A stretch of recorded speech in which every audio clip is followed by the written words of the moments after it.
Hello বন্ধুরা, good morning, শুভ সকাল। তোমরা সবাই কেমন আছো? আশা করি ভালো আছো। আমিও ভালো আছি। আমি রনিতা নতুন আরও একটি ব্লগ নিয়ে চলে এসেছি তোমাদের সামনে। তো আজকের ব্লগটা এখান থেকে শুরু করছি।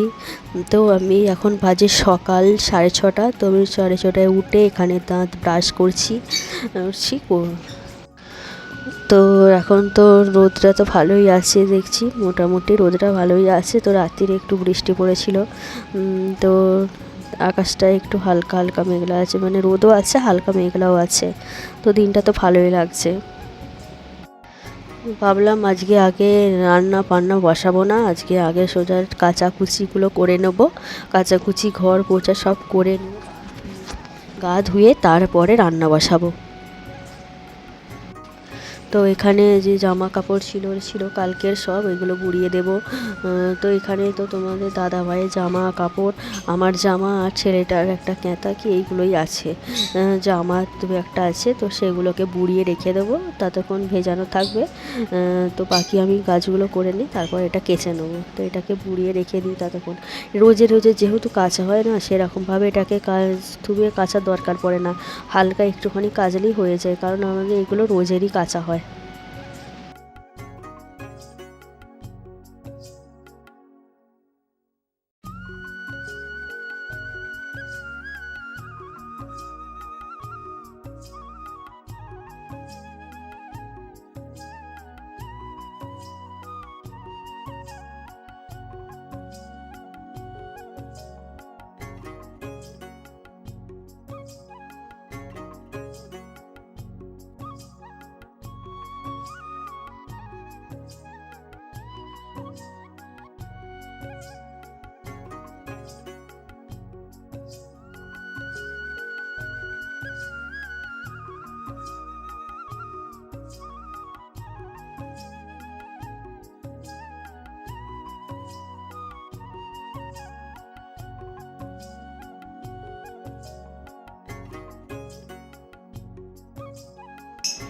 তো এগুলো আমি ভিজিয়ে দিয়ে চলে এসেছি এখানে। এটা কি ভাবছো তোমরা যে চা?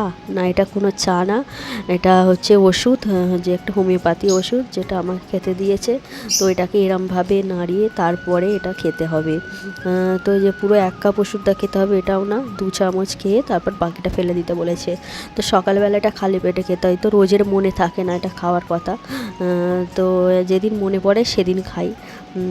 তো অনেকটা পরিমাণ এটা দিতে হয়।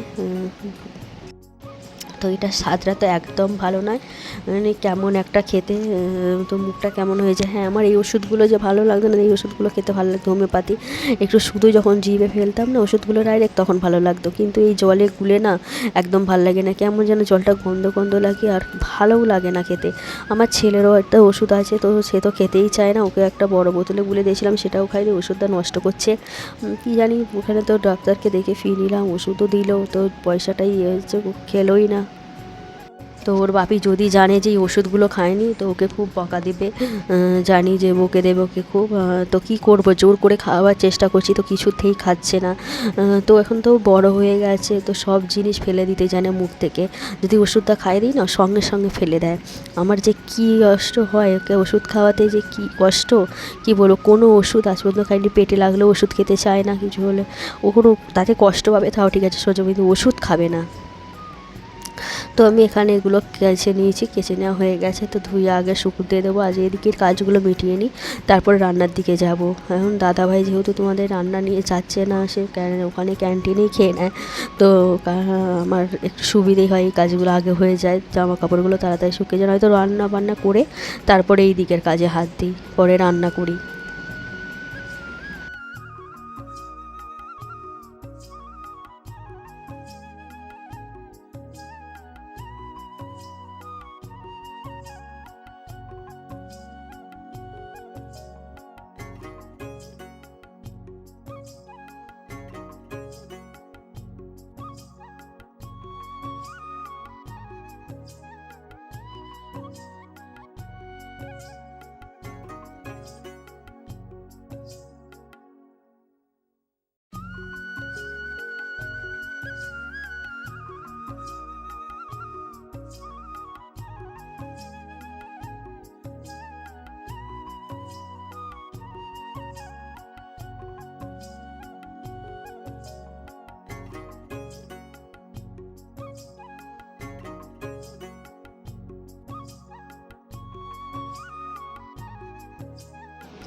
তো ধুয়ে টুয়ে চলে এসেছি এখানে শুকুর দিতে। তো আকাশটা দেখেছো কি সুন্দর লাগছে আকাশটা।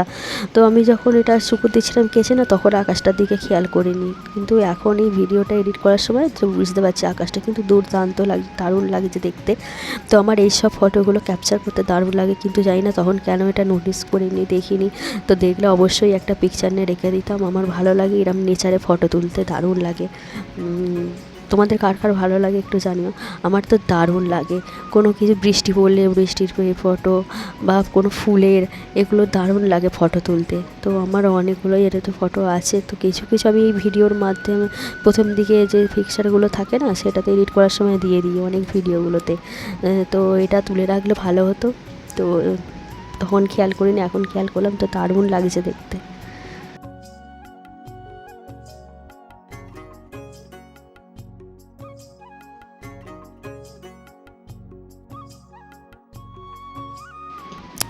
এখানে আমি ঘরটা পুছে নিচ্ছি, বালতি করে জল নিয়ে নিই, কারণ একটা শ্যাম্পুর প্যাকেট ছিঁড়ে গেছিলো, যেটা একটা মগের ভেতর রাখা ছিল। তো ওই মগের জলটা দিয়ে এটাকে পুছে নিচ্ছি।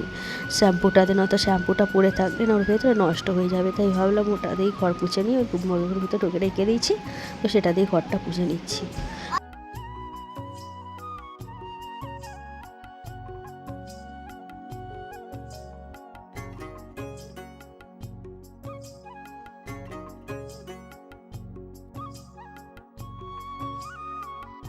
তো ওদিকে সব কাজ মিটিয়ে চলে এসেছি এখানে কুর্নো কুটতে, রান্না বসিয়ে দিতে।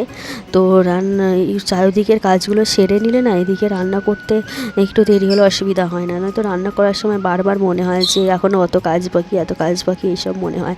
তো তাতে রান্নাটা ভালো করে হয় না, রান্নার দিকে মনও যায় না, খালি মনে হয় কখন কাজটা হবে। তো ওই দিকের কাজগুলো মিটে গেলে রান্নার দিকটা ভালো করে একটু করা যাবে। তো তোমরা দেখো আমি আজকে কী কী রান্না করছি। তো আজকে তো আমার প্রিয় জিনিস রান্না হয়েছে, ভালো লাগে খেতে, ঢ্যাঁড়স আলুর তরকারি। এখানে হয়েছে ঢ্যাঁড়স আলুর তরকারি আর আমড়াদের টকের ডাল। আমার তো দারুণ লাগে আমড়াদের টকের ডাল আর ঢ্যাঁড়স আলুর তরকারিতে খেতে। তো দাদাভাই গেছে মাছ আনতে, আর মাছ নিয়ে এলে মাছের ঝালটাও হবে। তো ততক্ষণ আমি বিছানাটা গুছিয়ে নিচ্ছি। এখানে তো আমার ছেলে শুয়েছিল, ও বিছানা ছাড়েনি, ওর বাবা ছেড়ে চলে গেলো, ও ছাড়েনি। তাই আমি বিছানাটা গুছোতে একটু দেরি হয়ে গেল। তো ওদিকে যেহেতু আসতে তো মাছ আনতে দেরি হবে, তো ভাবলাম এদিকটা আমি গুছিয়ে নিই। আমার বিছানা গুছোতে সবসময় দেরি হয়ে যায়, কারণ দুজনের কেউই বিছানা ছাড়তে চায় না। ঘরটা পুছে নিয়েছি, কারণ কতক্ষণ থাকবো ওদের জন্য, আমার তো কাজটাও এগিয়ে যাবে। বিছানাটা পরে গুছিয়ে নিয়ে একবার ঘরটা ছাড়তে দিলেই হয়ে যাবে। তো আগে বিছানাটা গুছিয়ে নিলে না একটু ভালো লাগে দেখতে। ঘরটা যেন বিছানা না গুছলে একটা এলোমেলো এলোমেলো লাগে। তো দেখেছো এখানে বৃষ্টি হয়েছে, তো ওপরে ছাদ দিয়ে মা জলটা ফেলছে, কি দারুণ দেখতে লাগে, টালের উপর দিয়ে জলটা। আমার এইরকম ফটো তুলতে দারুণ লাগে। তো স্নান টান সেরে নিয়েছি, স্নান টান সেরে চলে এসেছি এখন। তো আর কিছু কাজ ছিল না সেরকম, তো স্নানটা সেরে নিয়েছি, স্নান সেরে নিয়ে চলে এসেছি। এবার তো ছেলেকে খাওয়াবো, পাখিকে খেতে দেবো। তো কাজ তো শেষ নেই, কাজ করে যেতেই হবে। তারপরে নিজেরা খাবো, খেয়ে এবার সেই কাজ দিয়েছে সেই কাজ করতে বসবো। তো দুপুরের তো ঘুমই হয় না, কতদিন যে ঘুমোই না, কাজের চাপ থাকলে তো ঘুমোনোই হয় না। এদিকের কাজ করে তারপর কাজগুলো করি, পার নয়তো রাত জেগে কাজগুলো তুলতে হবে। তো রাত জেগে তো কাজ করা রোজের সম্ভব নয়, তাও তো 2টো পর্যন্ত করি। এরপরেও যদি না করি দুপুরটা, না আরও কাজটাই করতে হয়। তারপরে তো ভিডিও এডিটিং আছে, ভিডিও আছে করা। তো তাতে একটু তো টাইম পায় না ঘুমোনোর, দুদিকে একটা সময় দিতে হয়। তো পাখিটাকে এখানে আমি খেতে দেবো, চলে এসেছি খেতে দিতে। দানাগুলোকে না এর পুরো খায় না, উপরের দানাগুলো খায় আর নিচের দানাগুলো ফেলে রাখে। এত অসুবিধা হয়, দাদাভাই এসে বলবে, তোমাদের দাদা এসে বলবে যে পাখিটা খেতে দিবনি, খেতে দেবে। খেতে দিয়েছি, কিন্তু উপরের দানাগুলো খেলে আমি কী করবো বলো তো, সবসময় কি আর এরকম পাল্টে পাল্টে দেওয়া যায়? তো দেখেছে ও না একটু নিঝুম পাড়া হয়ে গেছে, ওর বন্ধুটা ছিল, তো ওর সাথে খুব আনন্দে থাকতো আর করতো। তো ও চলে গেছে, আওয়াতে না একটু শান্তই হয়ে গেছে, চুপচাপ মতনই থাকে। আগে খুব হুড়োহুড়ি করতো, তো এখন অতটাও করে না, করে খুব কম। তো আমার ছেলে কি এর নাম দিয়েছে জানো, মিঠু। জানি না ও কোথা থেকে নামটা পেয়েছে, কিন্তু ও মিঠু মিঠু করে বলে আমরা ওকে মিঠু মিঠু করেই ডাকি। তো একে খেতে দিই, খেতে দিয়ে তারপর ছেলেকে খেতে দেবো। একে না খেতে দিলে তোমার দাদাভাই এসে রাগ করবে যে খেতে দিওনি। তো আমি যে দানাগুলো ছিল না অনেকগুলো, ওগুলো ফেলে দিয়েছি। তাহলে মা এরকম করে কী দানাগুলো দেবো বলো তো? যতবার ঝাড়ি আর করি সেই ধুয়েগুলো বেরোচ্ছে, নিচে ভালো দানাগুলো আছে, তো এইটা নোংরা করে রেখে দেয়। তো ওই দানাগুলো আর দিই না, পাল্টেই দিই দানাগুলো। তো আমার ছেলে এখানে চলে এসছে মিঠুকে ডাকতে, বলছে আমাকে মিঠুকে আমি খাইয়ে দেবো। না তুই পারবি না, এরকম হাতে করে খাইয়ে দিলেও তো উড়ে পালিয়ে যেতে পারে, তাই না? ওকে বলছি তোকে খাওয়াতে হবে না, বড্ড পাকা, খালি বলে পাখিটাকে হাতে দাও হাতে দাও। পাখিটা কি হাতে দেওয়া জিনিস? ও কি থাকবে? ও তো থাকবে না, সারা ঘরে উড়বে। তো আমি তো এখানে আমার ছেলেকে এবার খাওয়াতে বসে গেছি। তো ওকে খাইয়ে দাইয়ে দিয়ে ঘুম পাড়ালে তারপর শান্তি। ও যখন বলবে ভাত খাবো, তোকে সেই টাইমে ভাত খাওয়াতে হবে। পরে ভাত খাওয়াতে গেলে তার আগে ও এটা ওটা খেয়ে নেবে, হয় বিস্কুট খেয়ে নেবে, নয় চানাচুর খেয়ে নেবে, নয় চিপস, এটা ওটা সেটাও খেয়ে যাবেই। তো তারপরে আর এই ভাতটা দিতে গেলে আর খেতে চায় না। তাই ওকে আগে ভাতটা চেয়েছে, যেহেতু ভাতটা দিয়ে দিলাম। তো এখনকার মতো ভিডিওটা এখানেই শেষ করব। টাটা।